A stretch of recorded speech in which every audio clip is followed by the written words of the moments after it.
Today we'll move on to next point in exception handling from third module. In last lecture, we have seen the exception hierarchy.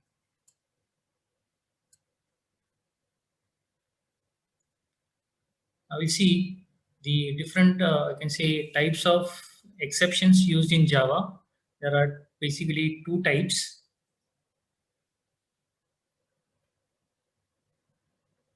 Right, first we're going to see that is the checked exception and the unchecked exceptions.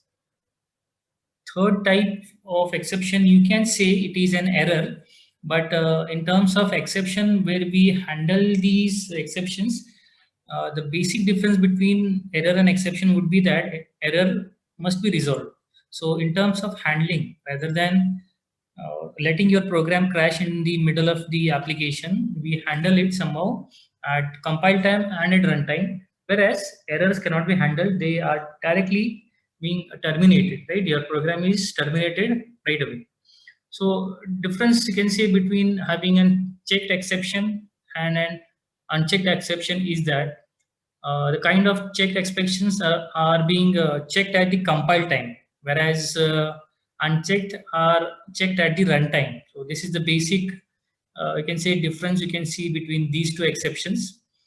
IO exception, SQL exception can be checked at compile time, so there will be under the category of checked exceptions, whereas null pointer exception, arithmetic, array index out of bounds, these are nothing but the unchecked exceptions, right? And we have seen in the hierarchy as error, right? So out of memory, virtual machine error, no space, right? So such kind of errors will be falling under third category of exceptions, but we won't consider that under exception because those are at the same level, so inherited through throwable, right? So under exceptions, we have two types: checked exception and unchecked exception.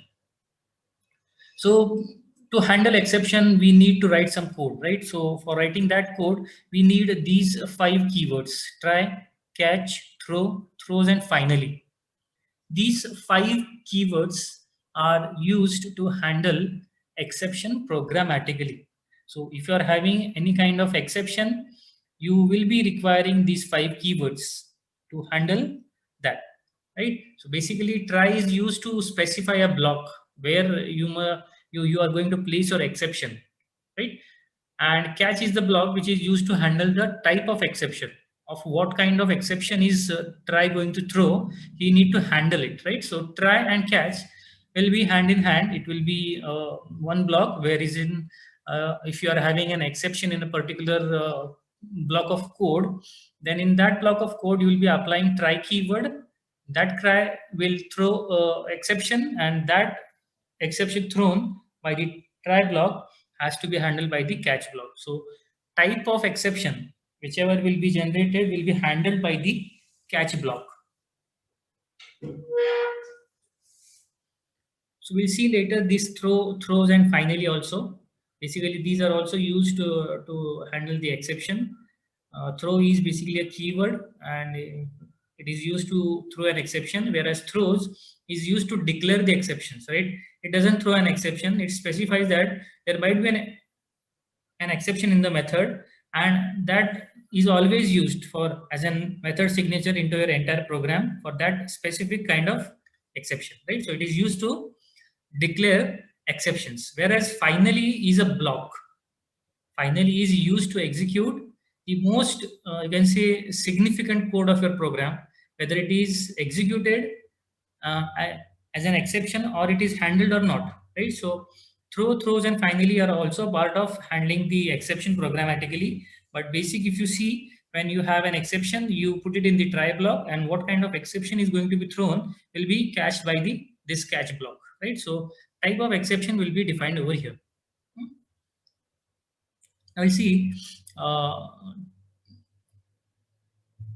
try block can be used in this way, right? So whenever we have an exception, right, suppose it is a kind of arithmetic exception and we write code over here, and suddenly at compile time we see that we are not able to find this n. answer or it is giving some error or exception, what we do is we write this as in block. Try keyword, opening and closing braces, and whatever code was there which was giving you an exception will be brought up here. Try will try to indicate this, you can say, code over here, and he will identify what kind of exception is to be thrown. So that exception thrown will be handled over here in the catch, right? As of now, I've written here only exception, but you need to specifically mention which type of exception will be occurring through this try block. Another method is to go for finally without using a catch block. There's one more method. If you're not aware of any specific catch exception, or there are multiple catches and still you are not able to handle that exception, in that case, in a very rare case, you can go for finally keyword.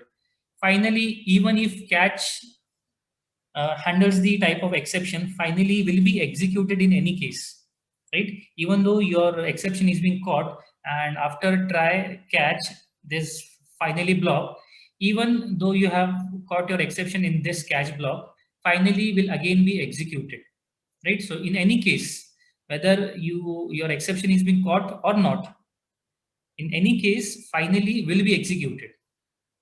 Hmm? Okay, so let's see some example of how you can say, first we'll go for a simple example which is having an exception and without using a try catch block, then we'll try to implement it.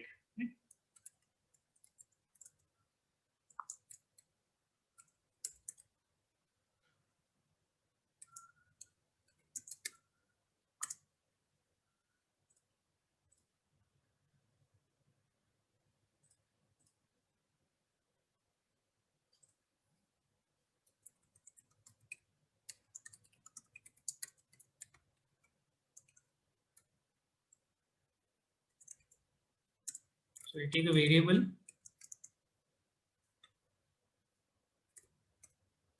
So this will obviously give us an error.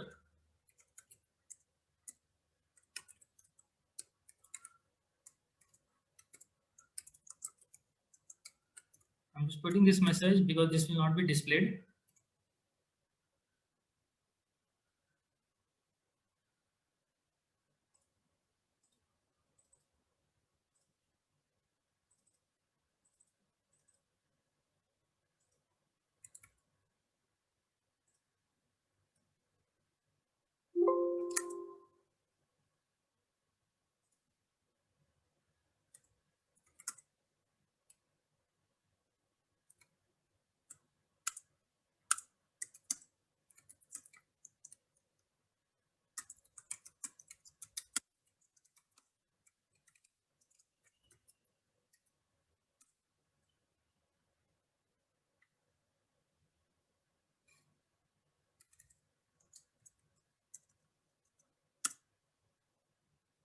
Now we are not handling any kind of exception yet here in this line, and as we are able to see in the output, this block is not yet printed, right? This block indicates in main block which is not being printed here. Before that we had a line as in data equal to 50 by 0. So that indicates that there is an error which indicates divide by 0, which is a kind of type arithmetic exception, right? So this kind of exception is to be handled programmatically, right? So if when I write such code and there's a line, so none of the below lines, whatever the lines of code might be, after this int data, nothing will be executed, the program will be terminated, and you have to handle this exception. Okay, so we'll see how to handle it. I'll put a try block over here.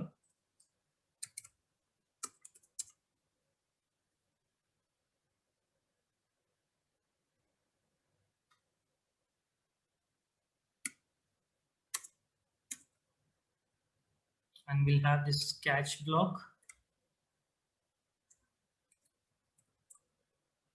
You must be correct with the spelling.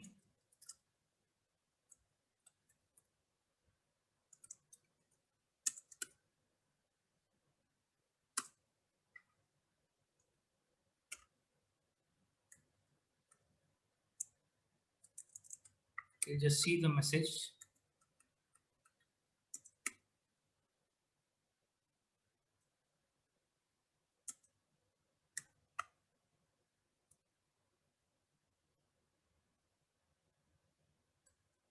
save it and we'll execute it again.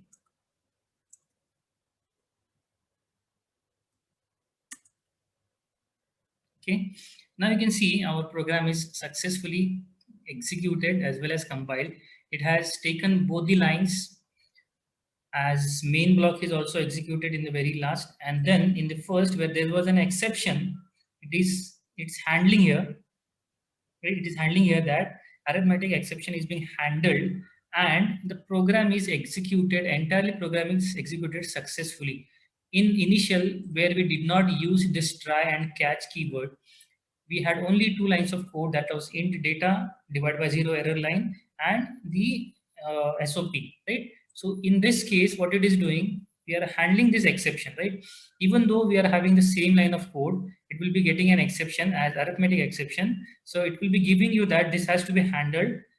It does not, can say, terminates your program, but also prints the next line. So if in case you are having an exception and you are not handled it, in this first case, you can see second line, that is of system.out.println main block is not printed here. So your program gets terminated after this line. It will not move on to the next line, right?